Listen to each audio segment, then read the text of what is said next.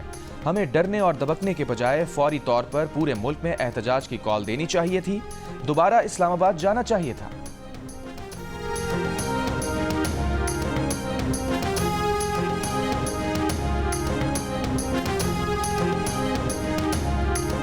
چھبیس کی رات کو اور 27 کی صبح کو جو بھی مظاہرین وہاں سے بھاگ رہے تھے ان کو اٹک پولیس نے، راولپنڈی پولیس نے اریسٹ کیا۔ انکشافات ہوئے، جو بھی ریکوریز ہوئیں، میں کہوں گا انتہائی اسٹانشنگ اور ہوش ربا انکشافات تھے۔ 1150 ملزمان کا ڈیٹا بھیجا فار انالیسس، اس میں سے یہ 89 اس 1150 میں سے نکل آئے ہیں جن کا کوئی ڈیٹا پاکستان میں موجود نہیں۔ سارے بندے یہ انتہائی جو ہیں پروفیشنل، انتہائی ٹرینڈ، اور یہ وہ جو میں نے پچھلی دفعہ بھی کہا تھا کہ عسکری ونگ، یہ وہ عسکری ونگ کے انڈیویجولز ہیں۔ 24 نومبر کو احتجاج کرنے والوں میں 100 تربیت یافتہ شرپسند تھے۔ مظاہرین نے پولیس پر کیمیکل بموں سے حملے کیے، برازیلی ساختہ آنسو گیس شیل پھینکے۔ یہ شیل پاکستانی شیل سے 4 گنا طاقتور تھے۔ بلٹ پروف جیکٹس پہنے اور وائرلیس سیٹ سے لیس ان مظاہرین نے پولیس کی کمیونیکیشنز بلاک کر دی تھی۔ ڈی پی او اٹک ڈاکٹر غیاس نے پریس کانفرنس میں بتایا، مظاہرین کے پاس کیمیکل اور بوتلوں سے بھری ایک گاڑی چلتی پھرتی بام فیکٹری تھی۔ 1150 گرفتار افراد میں سے 89 کا پاکستان میں ڈیٹا ہی نہیں۔ شبہ ہے کہ ان کا تعلق ایسے ملک سے ہے جس سے پاکستان کے تعلقات ٹھیک نہیں۔ اٹک میں مظاہرین سے کوئی ہلاک نہیں ہوا۔ جھڑپوں میں پولیس کے 147 جوان زخمی ہوئے، 25 شدید زخمی ہیں۔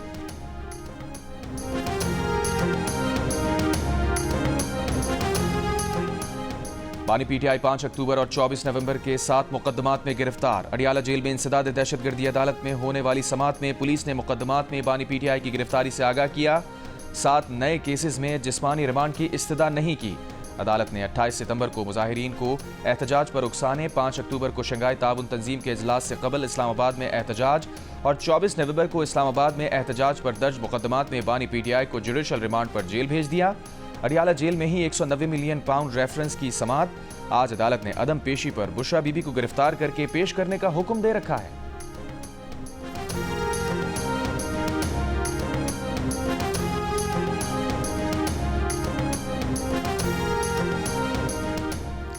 ڈی چوک اسلام آباد پر احتجاج کرنے پر بانی P T I, Bushra be be, Omar Ayub اور شیر افضل مربت سمیت پی ٹی آئی کے رہنماؤں کے وارنٹ گرفتاری جاری۔ تھانہ کوہسار نے انسداد دہشت گردی عدالت سے 96 ملزمان کے وارنٹ حاصل کیے۔ مراد سعید، سلمان اکرم راجہ، زلفی بخاری، رؤف حسن، شعیب شاہین اور شہرام ترکئی کے نام بھی ملزمان کی فہرست میں شامل۔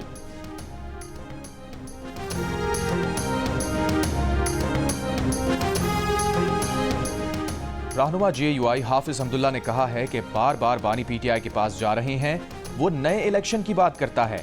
ابھی 1 سال بھی نہیں ہوا، نئے الیکشن کیسے کروائے جائیں؟ 9 مئی پر قوم سے معافی مانگنے کی بات کرو تو بانی پی ٹی آئی کہتا ہے شواہد لے آئیں پھر بات کرتے ہیں۔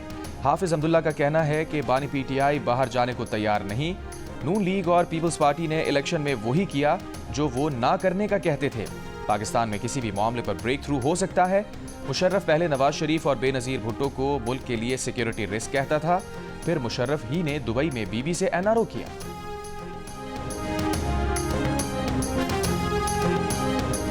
ضلع کرم میں اتوار کو فائر بندی کے بعد 10 روز سے بند تعلیمی ادارے کھل گئے۔ پشاور پارا چنار روڈ سمیت آمد و رفت کے راستے اب تک بند۔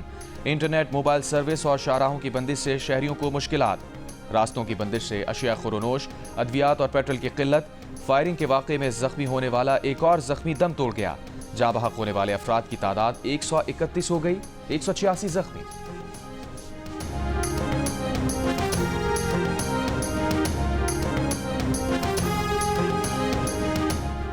گرینڈ جرگہ اگلے چند دنوں میں کرم کا دورہ کرے گا۔ صوبائی حکومت جرگے کو مذاکرات کرنے کے لیے سپورٹ کرے گی۔ وزیر اعلیٰ خیبر پختونخوا علی امین گنڈاپور کی گرینڈ جرگے سے ملاقات میں گفتگو۔ کہا گرینڈ جرگے کے ذریعے کرم کے معاملے کا پرامن اور پائیدار حل نکلے گا۔ صوبائی کابینہ کے اجلاس میں کرم کے مسئلے کے حل کے لیے حکومت کے لاہے عمل پر بریفنگ۔ وزیر اعلیٰ کے پی نے کہا مقامی عمائدین شرپسند عناصر کی نشاندہی میں تعاون کریں۔ ایسے عناصر دہشت گرد ہیں اور ان کے ساتھ دہشت گردوں جیسا سلوک کیا جائے گا۔ وزیر اعلیٰ کی آمد و رفت کے لیے شاہراہ کو محفوظ بنانے کے لیے اقدامات اور قلت کو دور کرنے کے لیے ہیلی کاپٹر کے ذریعے ادویات سپلائی کرنے کی ہدایت۔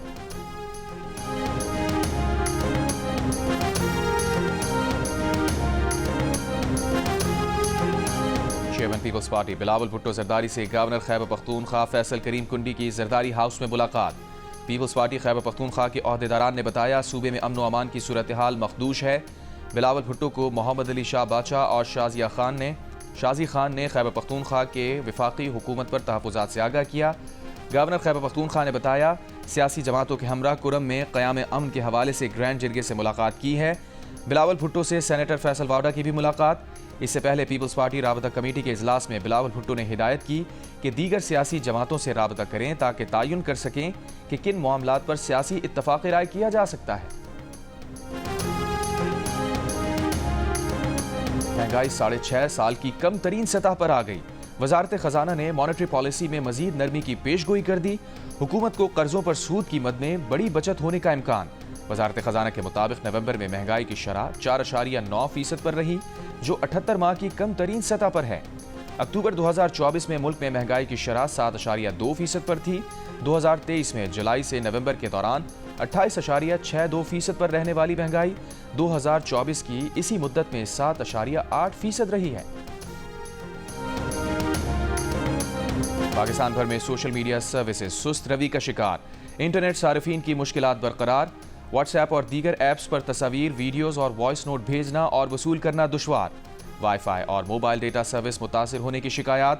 گھروں سے کام کرنے والے افراد، فری لانسرز اور طالب علم انٹرنیٹ میں خلل کے باعث پریشان۔ انٹرنیٹ کی سست روی سے پاکستانی معیشت کو اربوں روپے کا نقصان۔ آئی ٹی ماہرین کے مطابق سست انٹرنیٹ سے ملکی معیشت اور جی ڈی پی پر منفی اثرات ہو رہے ہیں۔ پاکستان کا عمومی طور پر ٹیلی کام سیکٹر کا منافع 3 ارب روپے یومیہ ہے۔ ماہرین کے مطابق ٹیلی کام سیکٹر کا 60 سے 70% یومیہ منافع 3G اور 4G نیٹ ورک سے جڑا ہے۔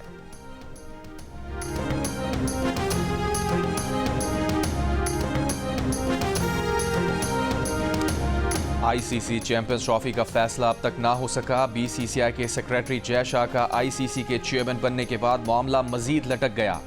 وینیوز اور شیڈیول پر ڈیڈ لاک برقرار۔ پی سی بی کے چیمپئنز ٹرافی کے نئے فارمولے میں واضح موقف۔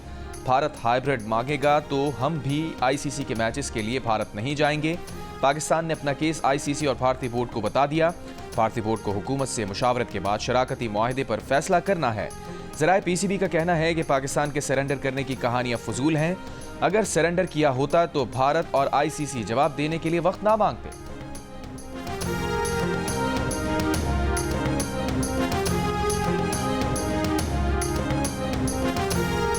ورلڈ بلائنڈ کونسل نے بھارت سے ویمنز T20 ورلڈ کپ کی میزبانی واپس لے لی۔ ملتان میں ہونے والے کونسل کے اجلاس میں بھارتی ٹیم کے T20 ورلڈ کپ کھیلنے کے لیے پاکستان نہ آنے پر گرما گرم بحث۔ فیصلہ کیا گیا کہ حالات کی بہتری تک پاکستان اور بھارت کی میزبانی میں انٹرنیشنل ایونٹس نیوٹرل وینیو پر ہوں گے۔ پاکستان کے سید سلطان شاہ کو ورلڈ بلائنڈ کرکٹ کونسل کا دوبارہ صدر منتخب کر لیا گیا۔ دوسری جانب بلائنڈ T20 ورلڈ کپ کا فائنل آج پاکستان اور بنگلہ دیش کے درمیان ملتان میں کھیلا جائے گا۔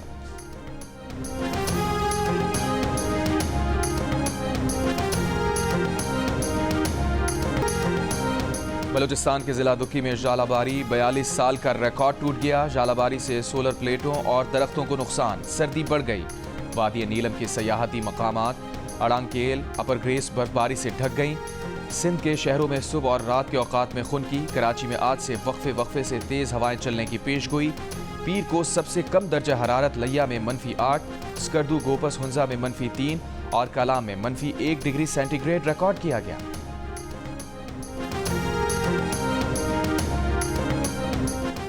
چیئرمین پی کے میپ محمود خان اچکزئی نے کہا ہے کہ جب تک ہر ادارہ اپنا کام کرے گا تو پاکستان قائم رہے گا۔ جس جماعت نے حقیقی ووٹ لیے اسے حق ملنا چاہیے۔ کوئٹہ میں عبدالصمد خان اچکزئی کی برسی پر جلسے سے خطاب میں کہا، اگر کسی نے احتجاج کیا، راستے بند کیے تو حکومت کو یہ حق نہیں کہ وہ گولی مارے۔ ملک کو چلانے کا واحد راستہ آئین کی بالادستی ہے۔ وزیر اعظم شہباز شریف کی زیر صدارت وفاقی کابینہ اجلاس کا اعلامیہ جاری۔ اعلامیہ کے مطابق وفاقی کابینہ نے اجینوموٹو درآمد پر پابندی اٹھانے کے لیے نظرثانی درخواست دائر کرنے کی منظوری دے دی۔ کابینہ نے یہ فیصلہ وزیر اعظم کی قائم کردہ ماہرین کی خصوصی کمیٹی کی رپورٹ کی روشنی میں کیا۔ رپورٹ میں مونوسوڈیم گلوٹامیٹ کو انسانی صحت کے لیے محفوظ قرار دیا گیا۔ کابینہ نے national prevention of violent extremism policy 2024 کی منظوری بھی دی۔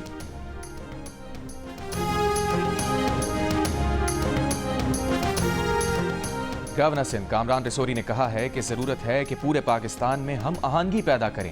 اندرونی حالات یوں ہی خراب نہیں ہوتے, اس میں بیرونی ہاتھ ملوث ہے. اگر ہم سب مل کر مقابلہ کریں گے تو ان حالات سے نکل آئیں گے. لاہور میں میڈیا سے گفتگو کرتے ہوئے کہا, پاکستان میں ٹیلنٹ کی کمی نہیں, ہمارے ملک میں وسائل موجود ہیں, کام کرنے کی ضرورت ہے. میں گورنر خیبر پختونخوا ہوتا تو گنڈاپور کو چائے اور پکوڑے پیش کرتا.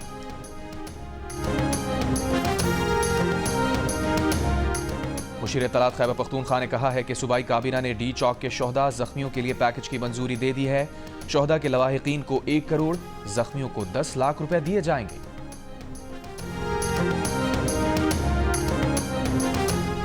اسلام آباد ہائی کورٹ کے سابق جج شوکت عزیز صدیقی 3 سال کے لیے chairman national industrial relations commission تعینات. شوکت عزیز صدیقی کو 2018 میں اسلام آباد ہائی کورٹ کے جج کے عہدے سے برطرف کیا گیا تھا.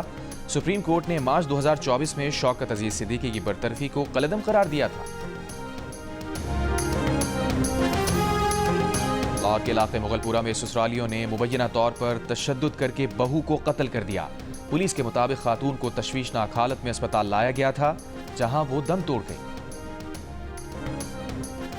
سابق وزیر اعلیٰ مقبوضہ کشمیر محبوبہ مفتی نے کہا ہے کہ مندر کی تلاش میں درگاہ اجمیر شریف کی کھدائی کی کوشش کی جا رہی ہے. ڈر ہے ہمیں 1947 کے حالات کی طرف لے جایا جا رہا ہے. بی جے پی کا محبوبہ مفتی کے بیان کو ملک مخالف قرار دیتے ہوئے سخت کارروائی کا مطالبہ.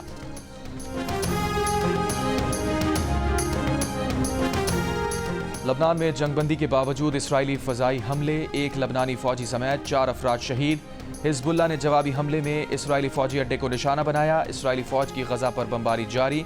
گزشتہ 24 گھنٹوں میں مزید 50 سے زائد فلسطینی شہید. اسرائیلی حملوں میں اب تک 33 یرغمالی مارے گئے, کچھ یرغمالی لاپتہ ہو چکے. حماس کا بیان, کہا نیتن یاہو تمہاری احمقانہ جنگ یرغمالیوں کو ہمیشہ کے لیے کھو سکتی ہے.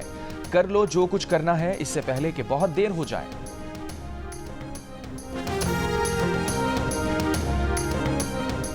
ایران نے امن کے لیے امریکہ سے مشروط بات چیت پر آمادگی ظاہر کر دی. ایران کے نائب صدر برائے اسٹریٹجک امور محمد جواد ظریف کا کہنا ہے کہ ایرانی صدر مسعود پزشکیان امریکہ سے جوہری معاہدے اور دیگر امور پر برابری کی بنیاد پر مذاکرات کے لیے پرامید ہیں. مغرب کو جوہری معاہدے کی بحالی کے لیے ایران کو معاشی فوائد دینا ہوں گے. جریدے کے مطابق جواد ظریف کا کہنا تھا کہ ایرانی صدر آگاہ ہیں کہ دنیا پوسٹ پولر دور میں داخل ہو رہی ہے. اس دور میں مقابلہ اور تعاون دونوں ایک ساتھ کیے جا سکتے ہیں. فلسطینیوں کو حق خود مختاری ملنے تک حماس اور حزب اللہ قائم رہیں گی.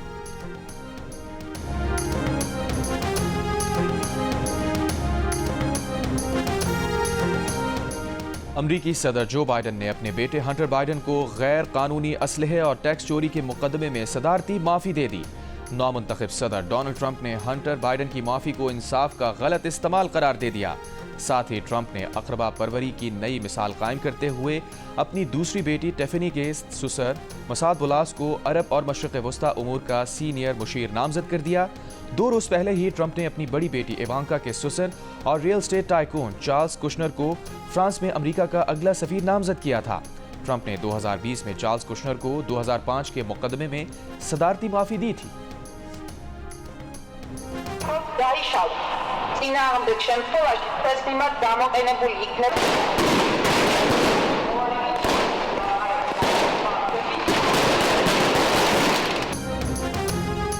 جارجیا میں یورپی یونین حامیوں کا حکومت مخالف احتجاج چوتھی رات بھی جاری رہا. دارالحکومت طفلس میں پارلیمنٹ کے سامنے پولیس اور مظاہرین میں جھڑپیں. مظاہرین کا پارلیمنٹ کی عمارت پر پتھراؤ, پولیس پر فائر کریکر اور پٹاخے پھینکے.